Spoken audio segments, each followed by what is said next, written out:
Okay, let's get started. Bruno, I want to cover for this week what should be covered in the class, and we'll start with the script as always. So, in this particular zip file, you'll have the script, you'll have this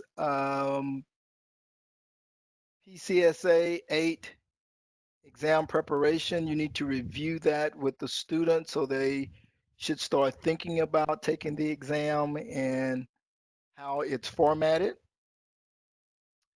You'll then do a review of intro to PEGA in the sense you want to give them these discussion questions to do.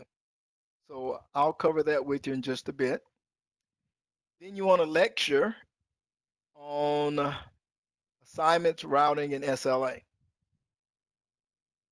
And then for next week, you have these discussion questions that they can start preparing for. But I put those here so that the translation can occur this week. Let's take a look at the script. I'll go through it right quickly. So the script for this week,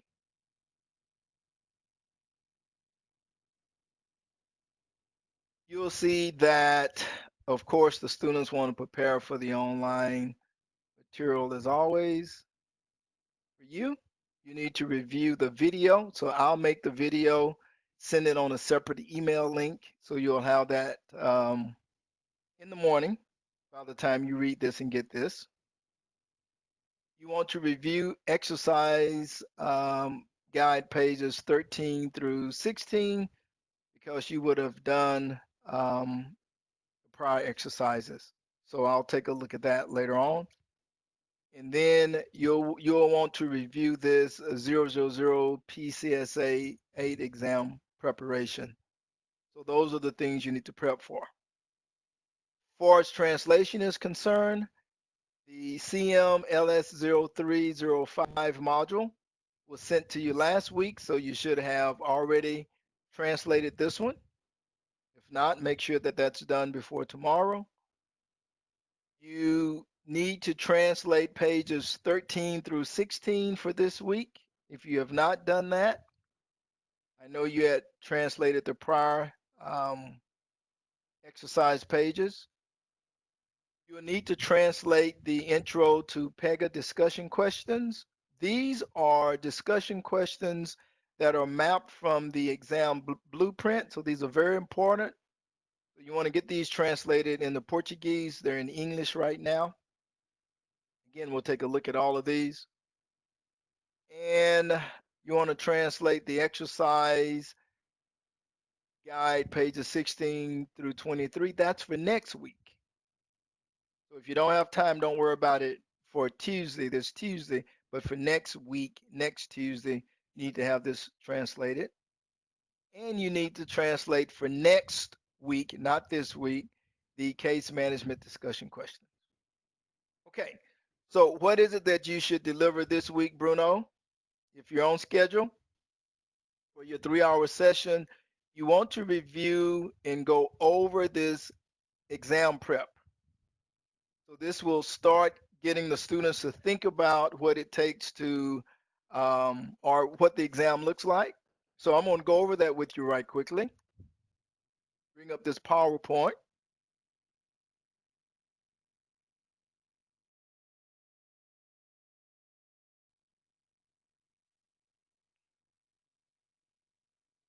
And this is the exam. Simply talks about the attendees, the material. Of course, the only material that they really need is a class that they're taking. And it shows that here the certification path. The students are taking this SAE course, so they can sit for the SAE exam, for the PEGA Certified System Architect exam. It is a multiple choice question, 90 minutes, passing grade of 65 or 37 questions. Now it's interesting, it says there's 60 multiple choice, but there's only 57 graded. That's because 3 are experimental questions, and they are not counted against you if you get them right or if you get them wrong. The test is formatted with multiple choice, multiple selection, drag and drop, active screens where you may have to find multiple lists, and you may have to build lists. Students can take it up to 3 times in 12 months. If you fail the first time, you have to wait for 3 days. You fail the second time for 2 weeks. Of course, we provide certification vouchers for free, and you will be able to proctor the exam in class.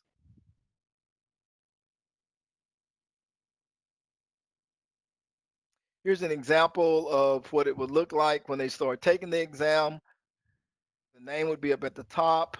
Over here, you can flag questions for review, so you can always come back to them by using the navigator. It tells you how much time is remaining, which question that you're on, and it gives you the actual question here.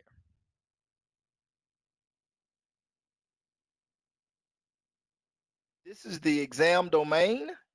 So you guys have already completed the Pega platform section. It's only 5% or about 3 questions. Here's a big section that you're currently working on, case management, is 26%. It's about 14 questions, and then you guys will get into the others later on.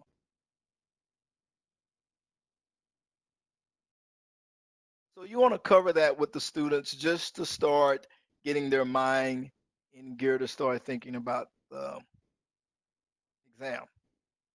Well, the other thing that you'll look at is that you'll want to cover the discussion questions with them. Now, the discussion questions are very important because they are the topics that are mapped from the exam blueprint. So, what do I mean by that? When I go to the certification, I go to the exam blueprint, you'll see that these are the percentages and these are the test domains or the test topics for that particular domain. What I did, I took the discussion questions, intro to Pega,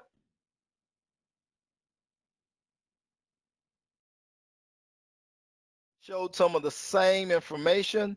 These are the topics that you covered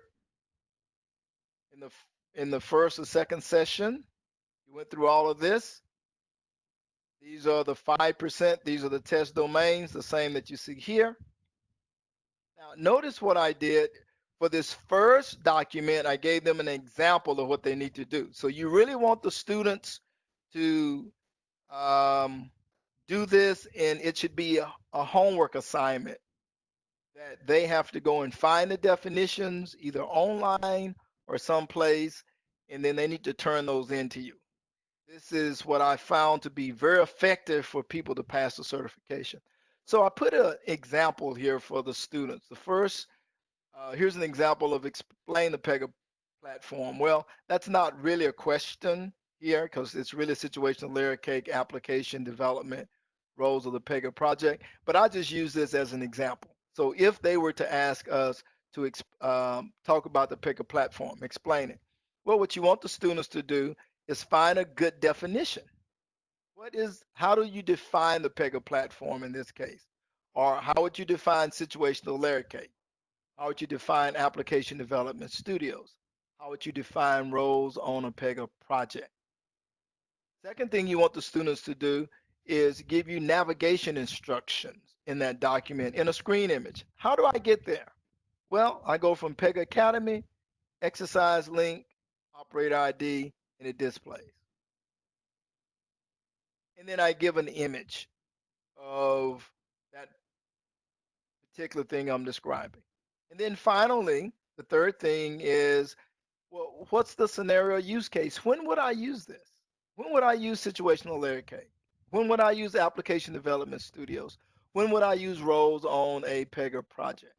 Well, here you want them to write up the use case. So now they understand when to use it, they know what it looks like and how to navigate to it, and they have a definition of its purpose.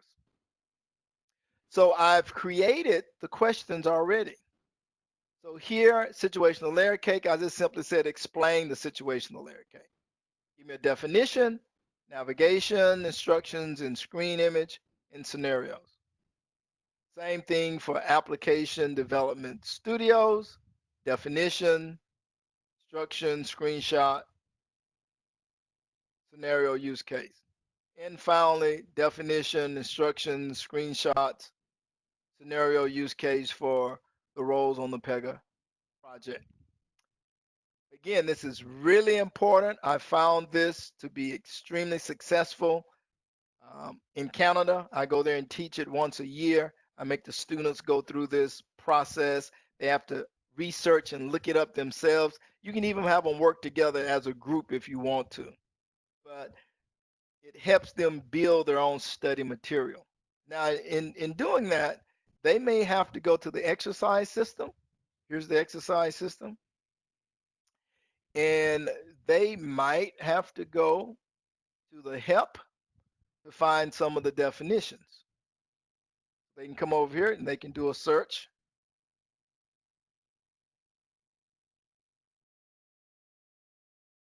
Situational layer cake. And you'll see that there are some information concerning situational layer cake, class layers, many other things, situational layer cake, rule set layers, situational layer cake. You may even find it over here or over in the glossary. Let's see if there's situational layer cake.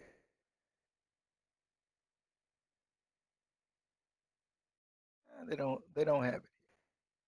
But based upon your um, based upon your lecture and other material, then they should definitely know about that. So that is the intro to Pega. Make sure also that after that you just go back. They should have done the first part by creating a case type.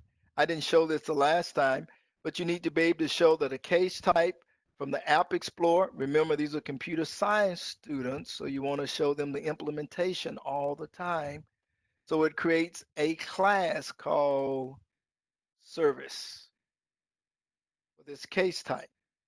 Well, for this stage service and for cancel, then you need to show them that inside of the, I believe it is case type on the process, PY default. Remember, all of this is about rules configuration. Rules configuration, you got to get that in the minds of the student. Here in the stages, you'll see that the stages are set there. So I'm configuring this PY default rule.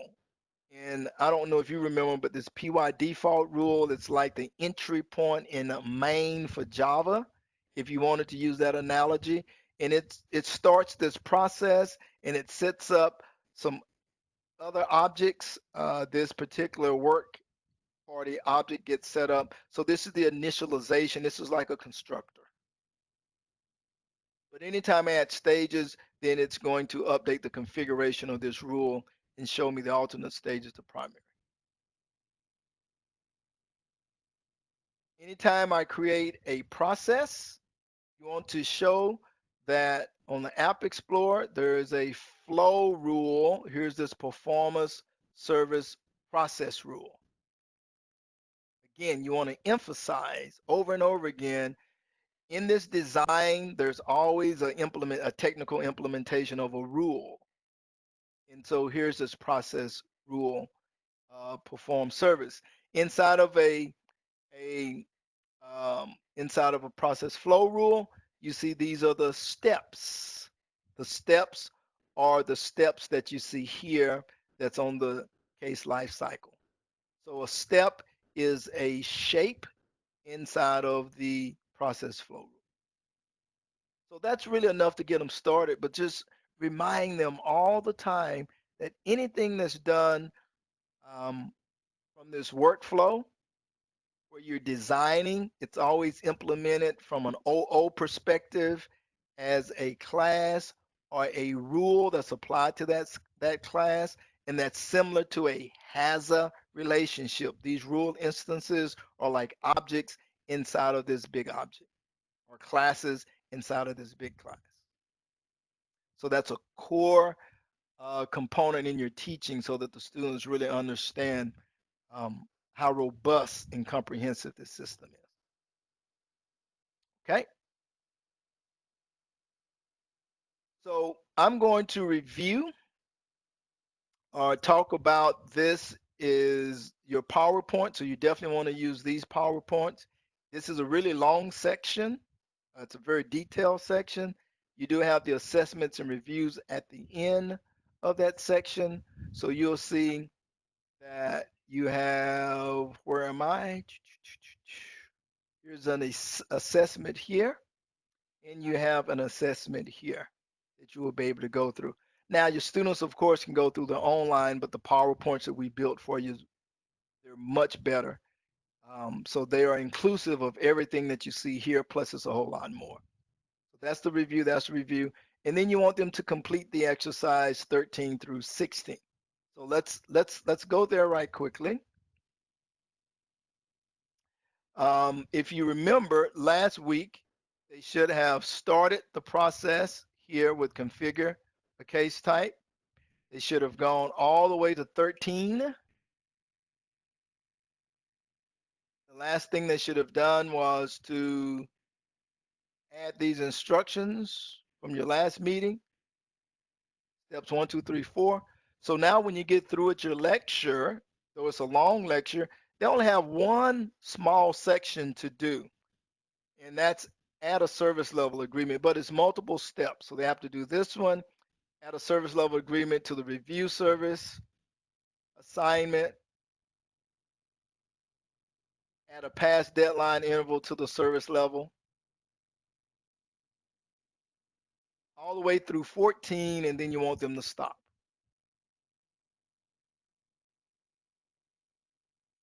Okay. That's because, well, no. They actually can. You actually can go on. So you can add an alternate stage to the life cycle because you've talked about that, and then you want to stop there. So after add an alternate stage to the case life cycle for cancellation, you want to go all the way down to steps 12, and then you want to stop. You don't want to go beyond that. Next week, you'll pick up with the case-wide optional actions. You hadn't talked about that yet. So again, make sure you stop at add an alternate stage to the case life cycle for cancellation. So that's where you stop here. And that is on page 16. Matter of fact, I should say 17. That's actually 17. But you do have to go across to 17, which means next week you'll start at 17. Okay, so hopefully that gives you a good enough overview and understanding of what you need to deliver for Tuesday. So let's go ahead and hop right into the PowerPoint here.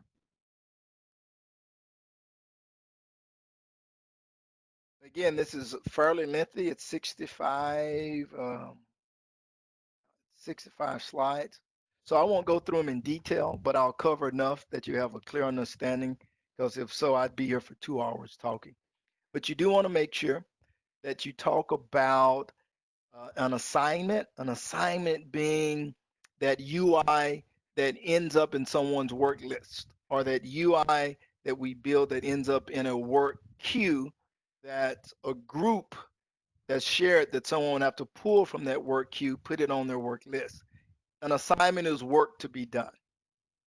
And we have an SLA that will be on that assignment, which says that they have so much time to do that work. So that's the major concept that we're talking about here. So the process is equivalent to the flow. Think of main in C++ or Java. It's the entry point. It's the main flow.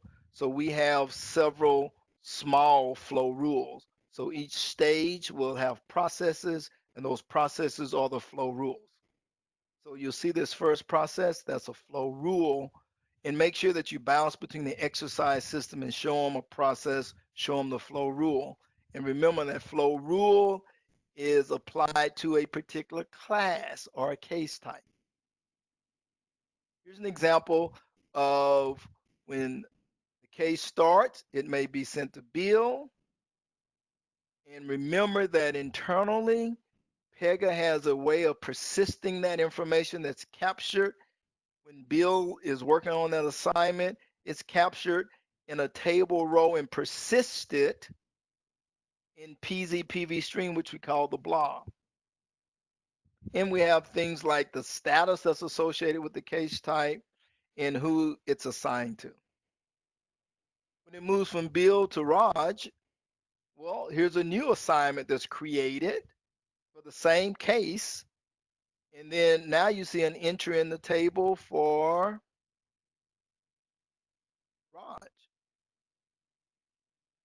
If I went to look where I would find that, I could go to, and this is my worker portal. You won't see this on the uh, Dev Studio or on the App Studio, but you have to go to the case worker portal and you'd see my work. And on my work, you see all the assignments. So this is all the assignments that they have to do. Here's an example of Bill's work list.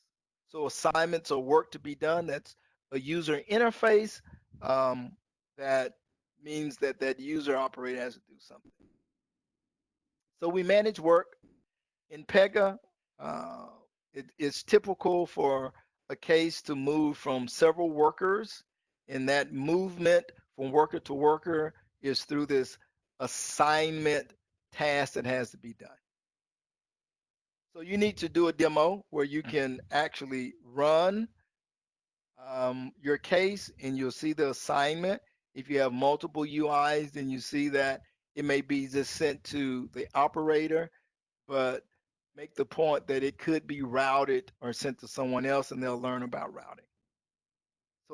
So what is routing? Routing is to determine who gets assigned that assignment, who gets to work on that assignment.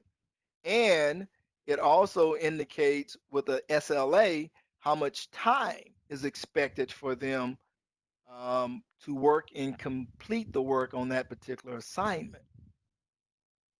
So, what skill do you need if you're going to manage work? You need to be able to articulate how Pega manages work through an assignment, through an SLA. You need to be able to articulate how flow shapes may contain assignment shapes. So, we have the flow rule. And the flow rule has flow shapes, and those flow shapes may have an assignment, which is a green assignment, which means it's a UI.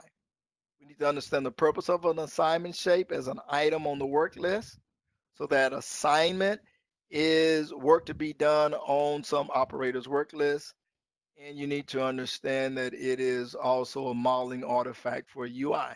That when we enable it and further configure all the rules around it, for an assignment, we have the harness rule, we have the flow action rule, and the section rule. Now, those make up a UI component. Routing. Two ways to route. You either route to a work queue or to a work list.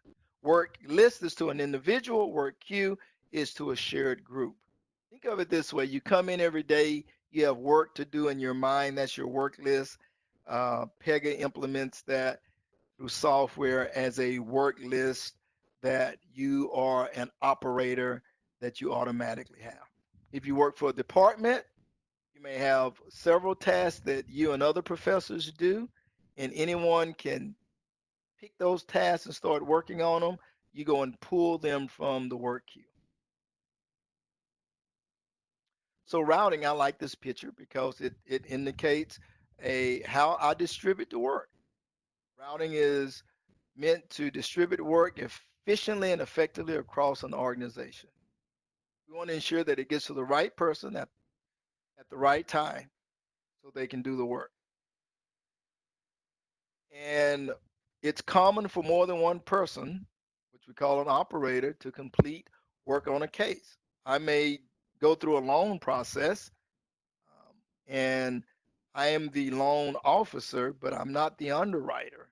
So I can take your information, but then I have to send it to my underwriter. My underwriter then has to send it up to financing to approve, and then they send it back down to me.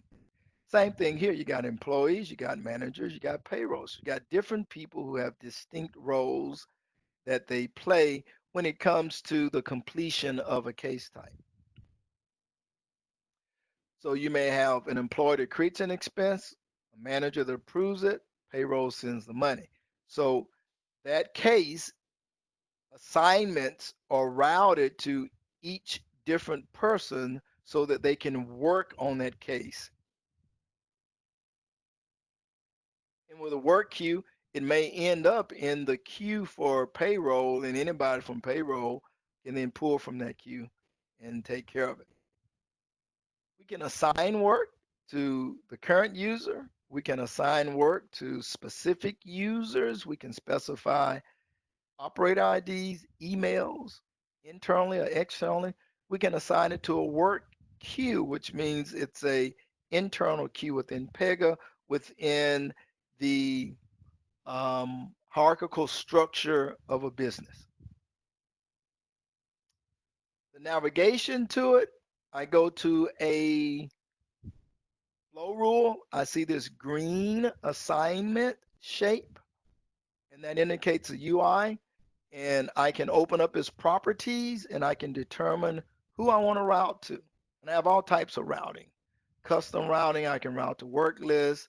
I have a router, I have out of the box built-in functionality that I can route to groups or operators or managers.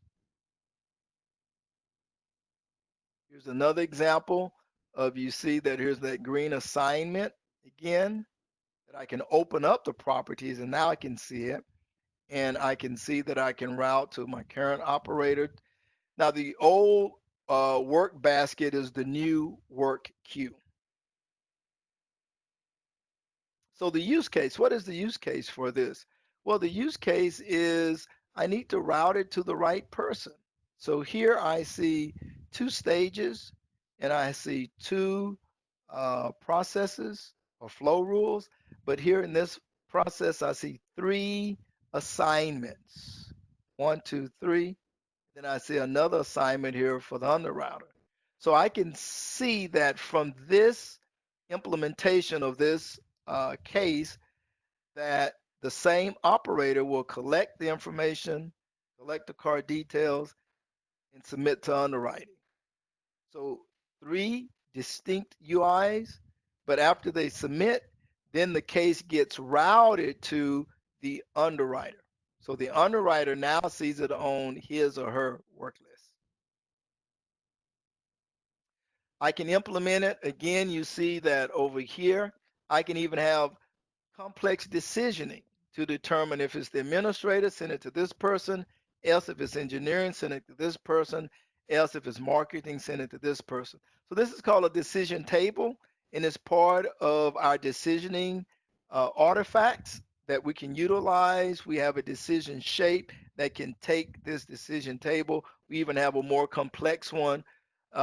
This is similar to a decision tree, but this is intelligent routing where we can have built in some very good complexity here.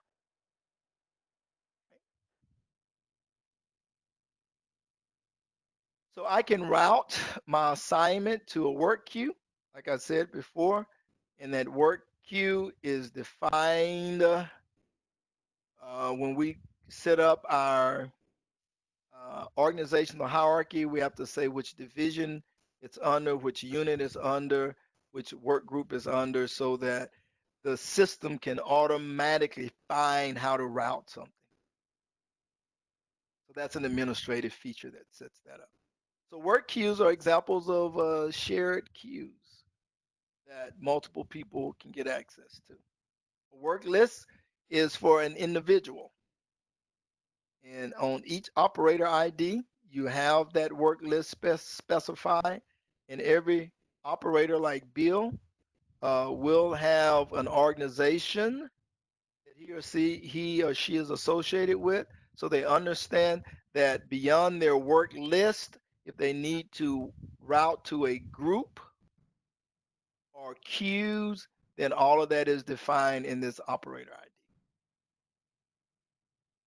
And the operator ID is set up by the administrator, so that's all I'll say about that. And we can even route based upon skills or someone's availability on the calendar. The organizational hierarchy is shown here. You have some organization that has some division, that has some unit. That unit now is associated with operator ID and a calendar for that organization. And then you see this operator ID has a work group and a work basket, which now we call a work queue. So it's fairly complex, but it's built in Pega. It's out of the box. All you have to do is configure the appropriate rules to make this work. Again, this is an administrative function. You, the developer, would be only concerned with that assignment and being able to route it to the right person. Ways of routing, you can use business logic. Example of operators. Operators have certain work groups that they can um, have things routed to. Operators have certain skills, skill ratings, and people they report to. So out of the box, we can route to a skill group. You may have someone who speaks Portuguese and English. And if a loan comes in from the US, you want to route it to someone who speaks English in your company. So you have a way of doing that by sending it to the skilled work group that's out of the box. And you do that by simply say custom routing. You want to route to the skill work group. You set a parameter of what skill you're looking for. In this case, we're looking for French speaking person. All of these are out of the box options. I can route to a queue, the current user, to a specific user. I can customize, have customized logic, and I can have business logic. So it's a very, very flexible feature in Pega. Here's an example of routing in my submission. This one operator is managing this. Payment is probably the same operator, but when I go to validation, you'll see that here I'm going through approvals, which has built-in routing, and you have the assigned service provider, which is probably someone else it gets routed to. So you'll see that 3 is the current user, 2 is an approval, which has to do with some work queue, and then 1 is a current user. In your case manager portal, you not only see what's being routed to you, but you can also see what's being routed to your team members in the queues that's associated with your particular department. So you want to go through the exercise, configure routing, show the options, show it being routed to the work list, show it being routed to a work queue. You may even demonstrate the 2 skill work group, or at least show how to configure it. So these skills that you need for routing is be able to identify the business scenario, be able to differentiate between the types of routing, be able to create assignments, and be able to think through the implementation of any business logic if it's complex routing. So case approvals. So we have a way that we can approve certain cases. So you may need approval up your management hierarchy. And because operator IDs have the built-in reporting structure, makes it really easy for Pega. So we do have a out-of-the-box artifact, the little blue step that allows you to do approval. And that's this approve and reject that's here. But built into it is assignments, or I should say, are assignments, because it's multiple assignments for approve or reject, or maybe that's for first line, second line, third line. So you need to figure out who needs to approve what, when, and where. If it's a single approval, if it has to be multiple approval. Pega can handle both. Here in the approve reject shape, you can say if approved, then continue instead of status. If rejected, then you can say I can change the stage, or to approve, to reject, I can stop. So you have multiple options here. Here I can have a single approver. I can have a cascading approval. So that takes me all the way up the reporting structure within my company. If I have cascading approval authority matrix, that means I have approval not only within my company, but outside my company. Give you a good example. If you file a claim for a loan, not for a loan, but for something happened to your car, something happened to your house, then of course within the company, the insurance company, they have to have their approvals, but they have to get an approval from you also. So it might be that after they look at your policy and determine how much you're going to get, they send you an email, but that email has some built-in capability of Pega that is a link to say you have to approve it. To do that, you'd have to use an authority matrix because you're going outside of your company's reporting structure.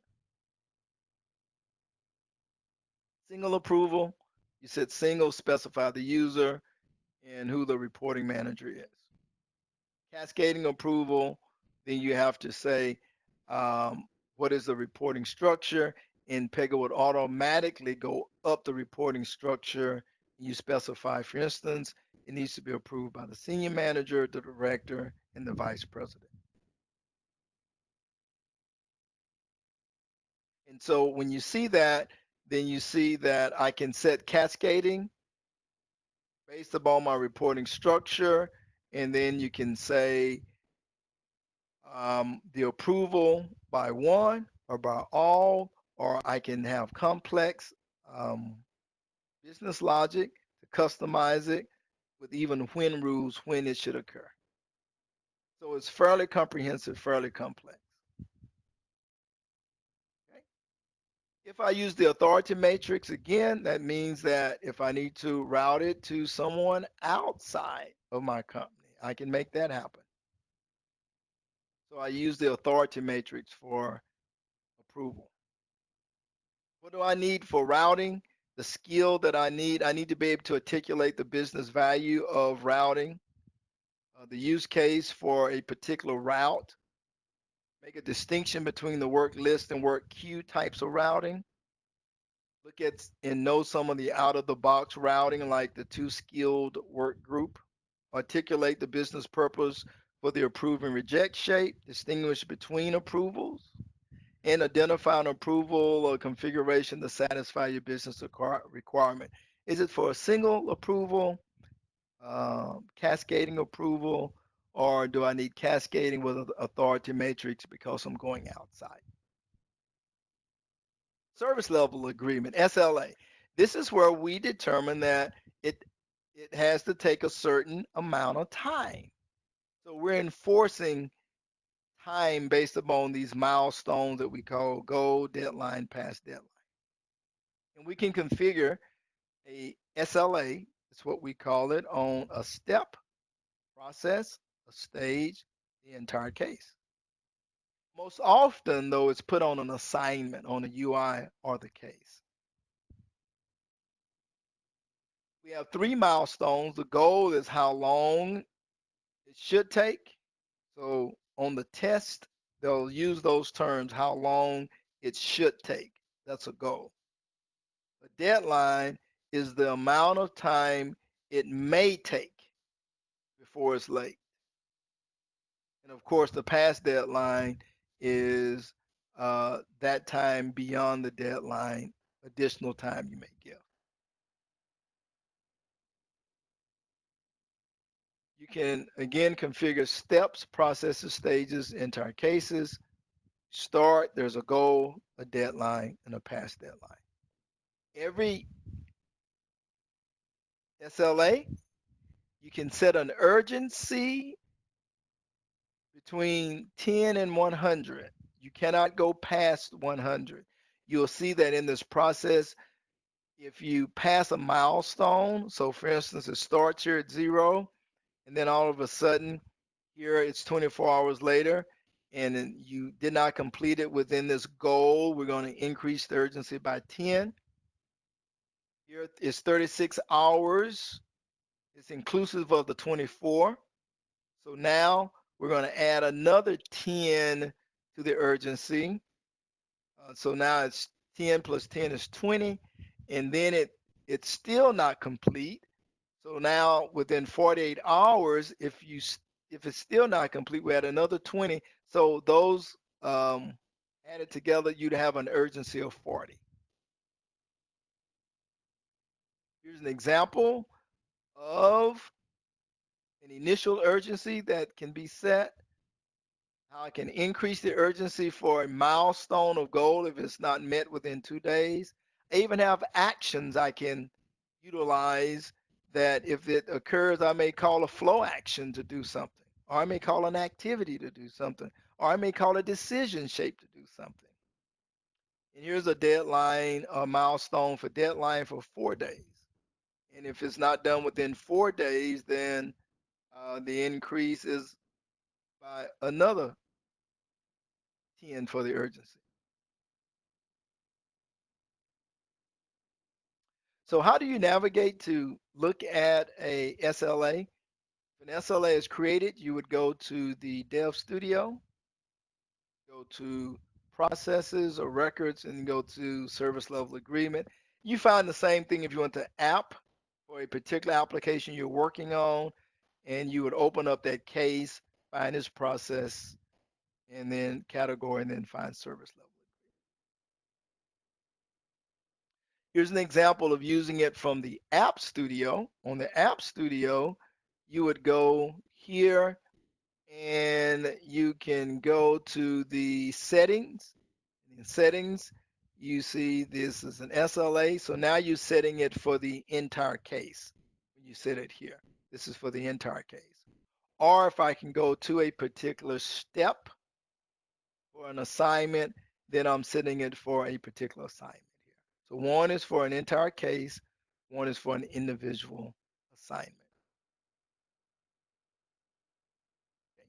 So I won't cover the use case here. So again, here's a SLA, just telling the same story in a different way. So make sure you take the time to go through this so that the students really understand what it is. We do have built into Pega get next work, so people can't cherry pick if it's going to a work queue. People may look at a particular assignment and say, I don't want to work on that one because it's either hard, it's a customer that I don't want to deal with, so it's not good. But we have this get next work feature, which says that whichever one is the highest urgency, it assures that that one gets worked on next. This is just showing the work list again in the list of urgencies now that's associated with a work list. And this is a bit of detail, but you see that an urgency is computed based upon several things. You have the urgency is based upon several properties. In the adding of those properties, it comes up with an urgency value.